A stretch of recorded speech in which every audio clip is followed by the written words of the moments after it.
জুয়েল ভাই কিছু বলেন। কি বলবো, বলার না। হ্যাঁ, কি বলতাম?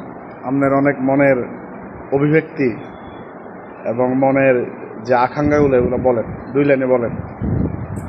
আসসালামু আলাইকুম। রূপালী ব্যাংক বাগমারা শাখা কুমিল্লা কর্মরত আছি। এই শাখা এসে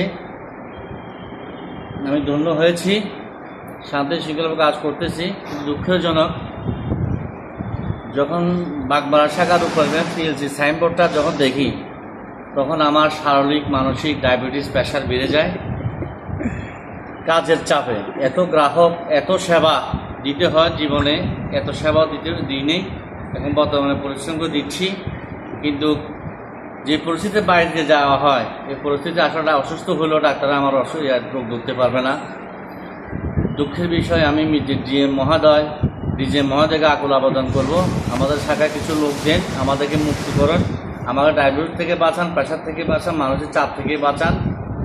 আমাদের রূপালী পরিবারের সেবা একমতই আমরা কাজ করতে চাই। আর আমাদের প্রিয় নেতা সুলন ভাই আমার পাশে আছে, আবার থাকবে। আগামী ওনার ভবিষ্যতে আরও আমাদের সুযোগ থাকতে পারে, আমার দাবি দাওয়াগুলো আদায় করতে পারে, সেই কামনা করে আমার সকলকে আলোচনা শেষ করছি। ভালো থাকবেন, সুস্থ থাকবেন, আবার দেখা হবে। এই দেখা শেষ দেখা নয়। আসসালামু আলাইকুম।